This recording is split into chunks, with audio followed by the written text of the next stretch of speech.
বাংলাদেশি নাগরিকদের উপর থেকে সব ধরনের ভিসা নিষেধাজ্ঞা তুলে দিয়েছে পাকিস্তান। বাংলাদেশের শিক্ষার্থীরা এখন ভারত নয়, তারা এখন যাচ্ছে পাকিস্তানে। বাংলাদেশের শিক্ষার্থীরা এখন ভারতের থেকে পাকিস্তানকে প্রাধান্য দিচ্ছে।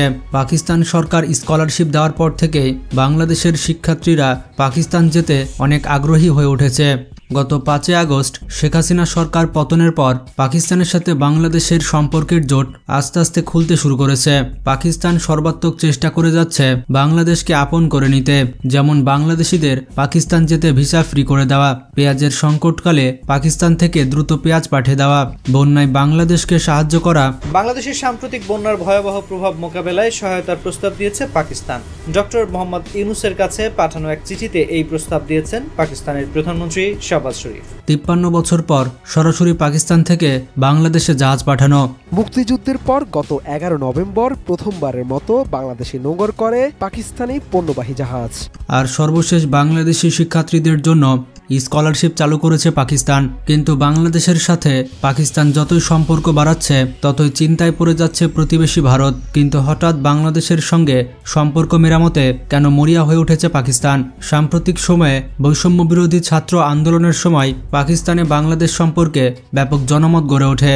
বাংলাদেশের পতাকা উড়িয়ে তাদের দেশে আনন্দ উৎসব করেছিল।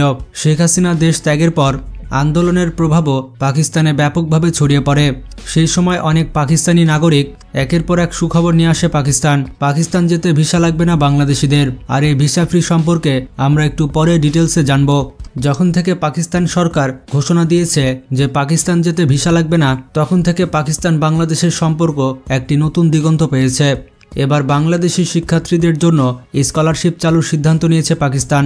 20 সেপ্টেম্বর প্রধানমন্ত্রী শাহবাজ তিনি একটি বক্তব্যে বলেছেন, বাংলাদেশি 100 জন শিক্ষার্থীদের জন্য স্কলারশিপ প্রোগ্রাম অনুমোদন করেছে Pakistan. Pakistani TV channel Shama TV এই খবরের সত্যতা নিশ্চিত করেছে।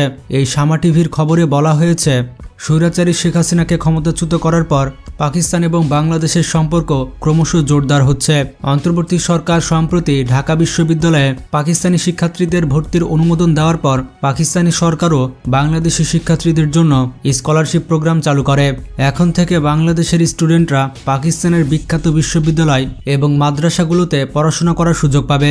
এখন বাংলাদেশি শিক্ষার্থীদের জন্য পাকিস্তানে উচ্চশিক্ষার সুযোগ রয়েছে। এছাড়া শামা টিভি জানিয়েছে, ঢাকা অবস্থিত পাকিস্তানি হাইকমিশন পুরো প্রক্রিয়ায় ফোকাল প্রতিষ্ঠান হিসেবে কাজ করছে। শামা টিভির সূত্র মতে, দীর্ঘদিন পর দুই দেশের মধ্যে শিক্ষা সহযোগিতা এবং পারিপার্শ্বিক সহযোগিতা পুনরুদ্ধার হচ্ছে। এদিকে সম্প্রতি পাকিস্তানের পণ্যবাহী জাহাজও চট্টগ্রাম বন্দরে এসে পৌঁছায়। 1971 সালের পর প্রথমবারের মতো সরাসরি সমুদ্র যোগাযোগ স্থাপন হয়েছে পাকিস্তান এবং বাংলাদেশের মধ্যে। জাহাজের 370টি কন্টেনারের মধ্যে 42টি কন্টেনারে এসেছে পেঁয়াজ, যার পরিমাণ হচ্ছে 611 টন। কেউ কেউ আবার মনে করছেন ভারত মূলত এই কারণে উদ্বিগ্ন। ভারত 2019 সালে 7 লাখ মেট্রিক টন পেঁয়াজ রপ্তানি করেছিল। আর এতগুলো পেঁয়াজের দাম ভারত মন মতো বসিয়েছিল। সে সময় তারা একচেটিয়া ব্যবসা করেছিল। ভারত হয়তো এই বিশাল বাজার হারানোর ভয়ে তাদের মিডিয়াগুলোতে উল্টাপাল্টা তথ্য ছড়াচ্ছে। সংবাদ নাকি গল্প? শেখ হাসিনার পতনের পর থেকে বাংলাদেশ ইস্যুতে ভারতীয় গণমাধ্যমগুলোর খবর ও টক শো নিয়ে যে কোনো সচেতন মানুষ এ প্রশ্ন করবেন। তো যেমনটা আপনাদের বললাম, পাকিস্তানের ভিসা ফ্রির বিষয়ে আপনাদের একটু তথ্য দিই। পাকিস্তানে আপনারা কোন সময় যাবেন এবং কিভাবে ভ্রমণ করবেন, এই বিষয়ে আপনাদের ইনফরমেশন পেলে অনেক সুবিধা হবে। তো প্রশ্নটি হচ্ছে, পাকিস্তানে আপনারা কখন ভ্রমণে যাবেন? পাকিস্তান ভ্রমণ করার সবথেকে বেস্ট টাইম হচ্ছে মে থেকে নভেম্বর মাস। এই সময় গেলে গাড়ি ভাড়া, হোটেল ভাড়া আপনাদের অনেকাংশে বেঁচে যাবে। তাই কম খরচে ট্যুর করতে চাইলে এই সময়টি বেছে নিতে পারেন। তাছাড়া নভেম্বর মাসের পর থেকে পাকিস্তানে বরফ পড়তে শুরু করে। এই সময় আপনি পাকিস্তানের সব জায়গায় যেতে পারবেন না, তবে শীতকালে পাকিস্তানের আইস স্কেটিং জায়গাগুলোতে যেতে পারেন। এছাড়া আপনি পাকিস্তানে যেতে পারেন কারাকোরাম মহাসড়কে। এই মহাসড়কটি অনেক বিশাল। খোলা জিপে চড়ে যখন এই রাস্তায় যাবেন তখন আপনার অন্যরকম অনুভূতি হবে। এখন প্রশ্নটি হচ্ছে, খরচ কত হতে পারে? ব্যাপারটি হচ্ছে, পাকিস্তানে থাকা খাওয়া এবং অভ্যন্তরীণ যাতায়াত খরচ বলতে গেলে বাংলাদেশের মতনই, কিছু কিছু ক্ষেত্রে বাংলাদেশের থেকেও কম খরচ হতে পারে। আপনি সেখানে যতদিনই থাকুন তাতে খরচ খুব একটা বাড়বে না। সব থেকে বড় খরচ হচ্ছে বিমান ভাড়া। তবে স্বাধীনভাবে নিজের ইচ্ছে মতো ট্যুর করতে চাইলে ট্রাভেল এজেন্সির সহায়তা নিতে পারেন।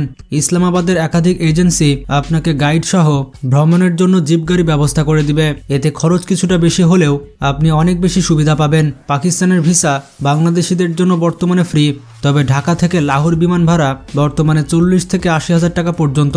তবে খুবই শীঘ্রই ঢাকা থেকে লাহোর পর্যন্ত সরাসরি ফ্লাইট চালু হতে যাচ্ছে এবং তখন বিমান ভাড়া হতে পারে 15 থেকে 20,000 টাকা। লাহোর থেকে ইসলামাবাদ যেতে খরচ হবে 1,000 টাকা এবং ছোট ছোট ট্রিপের জন্য খরচ হবে 3 থেকে 4,000 টাকা।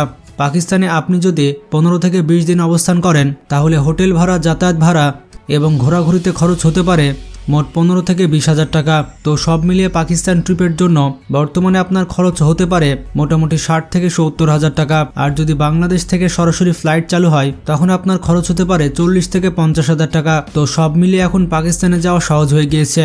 আপনি সেখানে ট্যুরিস্ট হয়ে যেতে পারেন কিংবা একজন শিক্ষার্থী হয়ে যেতে পারেন।